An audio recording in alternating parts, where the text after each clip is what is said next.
የአፍሪካውያን የጋራ ቂምና የማንዴላ ሀገር የዓለም ዋንጫ ክህደት ጉዳይ። ሰላም ጤና ይስጥልን የተከበራችሁ የቻናላችን ቤተሰቦች፣ ዛሬ በዓለም ዙሪያ መነጋገሪያ የሆነውና የስፖርቱን መድረክ አልፎ ወደ ፖለቲካዊና ማህበራዊ ቀውስ ወደ ተቀየረው አነጋጋሪ ጉዳይ እናመራለን። አብራችሁን ቆዩ። ታሪካዊቷ የጸረ አፓርታይድ ትግል ተምሳሌትና የነጻነት ታጋዩ የኔልሰን ማንዴላ ሀገር ደቡብ አፍሪካ ዛሬ ምን ነካት ያስብላል። ሀገር ሲያረጅ ጃርት ያፈራል እንዲሉ በአንድ ወቅት መላው ጥቁር ሕዝብ በኩራት የሚያነሳት ደቡብ አፍሪካ ዛሬ ታሪኳን አርክሳ ወንድሞቿን አሳዳጅ ሆና ከረመች። ነጮችና ባለሀብቶችን በክብር እያለፈች በጥቁር ወንድሞቿ ላይ ግን ውጡልኝ እያለች ለያዥ ለገራዥ ያስቸገረችው እምቢ ስትል የከረመችው ደቡብ አፍሪካ በመጨረሻም የዘራችውን ታጭድ ዘንድ የግድ ሆኗል። አዎ፣ በጥቃቱና በመጤ ጠልነቱ ሰለባ የሆኑት መላው አፍሪካውያን ደቡብ አፍሪካን ቋቅ ብለው የተፏት ይመስላል። ይህ በደቡብ አፍሪካ ውስጥ ለዓመታት ሲብላላ የቆየውና በቅርቡ ደግሞ ይበልጥ የገነፈለው የመጤ ጠልነት ወይንም የዜኖፎቢያ ጥቃት በመጨረሻም በዓለም ዋንጫው ትልቅ መድረክ ላይ የአፍሪካውያንን ታላቅ የበቀል በትር ይዞ ብቅ ብሏል። ለትውልድና ለዘመናት በአፍሪካውያን ልብ ውስጥ ተቀብሮ የኖረውና በተለይም ባለፉት ሳምንታት በደቡብ አፍሪካ ውስጥ በስደተኞች ላይ በተሰነዘረው የጥቃትና የዛቻ ኢላማ የባረቀው ቂም ዛሬ በዓለም አደባባይ ደቡብ አፍሪካን ክፉኛ ተበቅሏታል። በጥላቻ የተሞሉ ጸረ ስደተኛ ተቃዋሚዎች ካለ ህጋዊ ሰነድ የሚኖሩ አፍሪካውያን ስደተኞች ሀገሪቱን እስከ ሰኔ 23 ቀን 2018 ዓ.ም ድረስ ለቀው እንዲወጡ ቀን ቆርጠው የነበረ መሆኑ ይታወቃል። ፕሬዝዳንት ሲሪል ራማፎሳ በራሳቸው እጅ ህግ ለማስከበር የሚንቀሳቀሱ ሰዎችን አስጠንቅቀው ፈቃድ ያላቸው የመንግስት ተቋማት ብቻ ህግ ሲጣስ ያስከብራሉ ቢሉም በአህጉሪቱ ላይ የደረሰው የልብ ስብራት ግን ሊጠገን አልቻለም።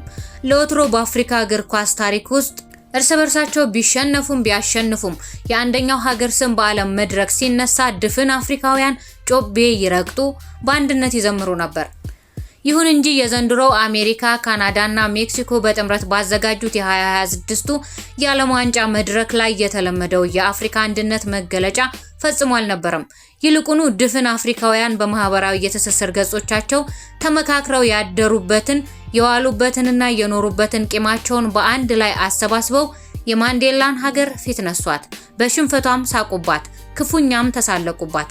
ይህ ታላቅ የአህጉሪቱ ቁጣ ፍንጭ የታየው ደቡብ አፍሪካና ሜክሲኮ ባደረጉት ታላቅ ጨዋታ ላይ ነበር።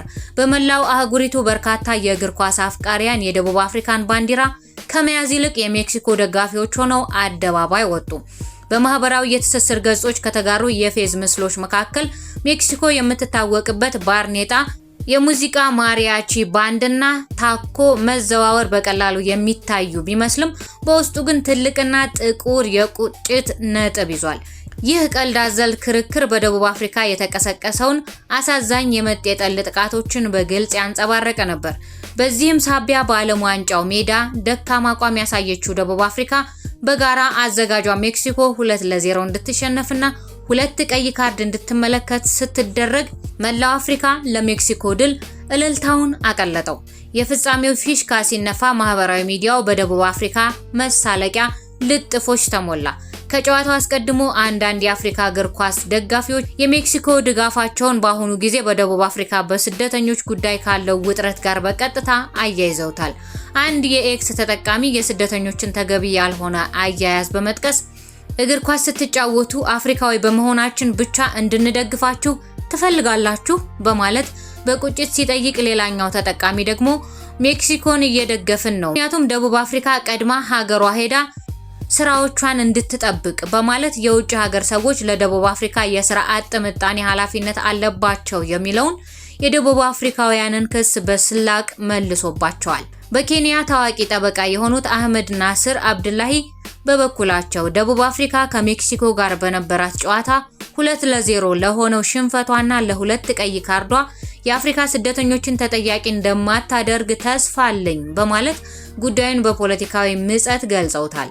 ሌሎች በርካታ አፍሪካውያን ደግሞ የሜክሲኮን ባህል በኩራት በመቀበል የመለያ ምስላቸውን ወደ ሜክሲኮ ሰንደቅ ዓላማ በመቀየርና ስፓኒሽ ቋንቋ ለዛ ያላቸውን ስሞች በመጠቀም ሜክሲኮ ከዚኖፎቢያ ጋር ከሚል ጽሑፍ ጋር በጥምረት አጋርተዋል። በአሜሪካ አትላንታ ከተማ የደጋፊዎች ፓርክ ውስጥ የነበረው ኮንጓዊው ዳንኤል ካኒቢ ለቢቢሲ በሰጠው አስተያየት አፍሪካ አንድ ሀገር አይነት ናት እና አንዱ ሌላኛውን የሚያባረር ከሆነ ከዚህ በኋላ አንድ ቤተሰብ አይደለንም። ዛሬ ሜክሲኮን የምደግፈው ለዚህ ነው በማለት የአፍሪካውያንን የጋራ ስሜት በሚገባ አንስቶታል። ይህ በአህጉሪቱ ላይ የተከሰተው ታላቅ የፊት መነሳትና የበቀል ስሜት በደቡብ አፍሪካ ብሔራዊ ቡድን ላይ ትልቅ የስነ ልቦና ስብራት ጥሏል። የደቡብ አፍሪካ ብሔራዊ ቡድን አምበልና ግብ ጠባቂው ሮንዌን ዊሊያምስ ቡድኑ በሜክሲኮ ከተሸነፈ በኋላ በአህጉሪቱ ደጋፊዎች ላይ የተሰማውን ጥልቅ ሐዘንና ቅሬታ በይፋ ሲገልጽ ብዙ አፍሪካውያን ለሜክሲኮ ሲጮሁ ሳይ አዝኛለሁ።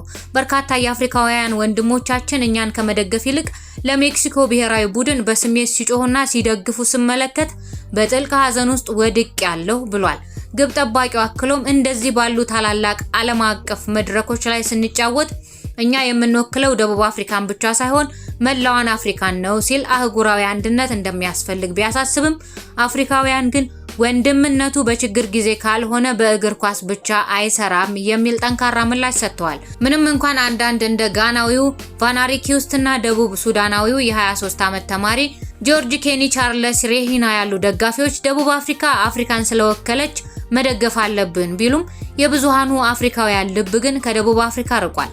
ለዚህም ምላሽ የሰጡት አንዳንድ እልህኛ ደቡብ አፍሪካውያን በማህበራዊ ሚዲያ ለዓለም ዋንጫ ያለናንተ ድጋፍ አልፈናል፣ ወደ ደቡብ አፍሪካ በህጋዊ መንገድ ኑ፣ ህገወጥ ስደተኞች ወደዳችሁም ጠላችሁም አሁንም ሀገራችንን ለቀው ይወጣሉ በማለት አሁንም ጥርሳቸውን መንከሳቸውን ቀጥለዋል። በአጠቃላይ ግን የዘንድሮው የዓለም ዋንጫ መድረክ ደቡብ አፍሪካ በጥቁር ወንድሞቿ ላይ ለፈጸመችው በደልና ጥላቻ ታሪካዊና ወቅታዊ ምላሽ ያገኘችበት የአፍሪካውያንም አንድነት በጥላቻ ላይ የወሰደው የቅጣት እርምጃ ሆኖ ተመዝግቧል። በደቡብ አፍሪካ ባለው የመጤ ጠል ዘመቻ ምክንያት ብዙ ኢትዮጵያውያን ህይወታቸውን አጥተዋል። በግልጽ ዘመቻው ከመጀመሩ በፊት ደግሞ በድብቅ እየሞቱ የሚገኙ ብዙ አፍሪካውያን እንደነበሩ ኢትዮጵያውያንንም ጨምሮ የሚታወቅ ነገር ነው። ዛሬ ላይ ግን አፍሪካውያን ከደቡብ አፍሪካ አይናቸውን አንስተው ድጋፋቸውንም ነፍገዋታል። ደቡብ አፍሪካ በሌላ በኩል ደግሞ ስደተኞችን ከሀገሯ ለማስወጣት ስደተኞቹ የመጡበትን ሀገር መንግስት ገንዘብ አስከፍላለሁ እያለችም ትገኛለች። ይህም ሀገሬ ስደተኞችን ወደ ሀገራቸው ለመመለስ ወጪ አያወጣም እንደማለት ነው። ይህም ጉዳይ በአፍሪካውያን ልብ ውስጥ ደቡብ አፍሪካ ይበልጥ እንድትጠላ ሊያደርጋት የሚችል እንደሆነ እየተገመተም ይገኛል። ውድ የሽርሽር ኢትዮጵያ ቤተሰቦች መሰናዷችንን ከወደዳችሁት ሰብስክራይብ እያደረጋችሁ ቤተሰብ ሁኑ፣ ለወዳጆቻችሁ አጋሩ። ሽርሽር ኢትዮጵያ እንዲህ አይነት መሰናዶችን በሌላ ጊዜ ይዞላችሁ እስከሚመለስ ፈጣሪ ቸሩን ያሰማን።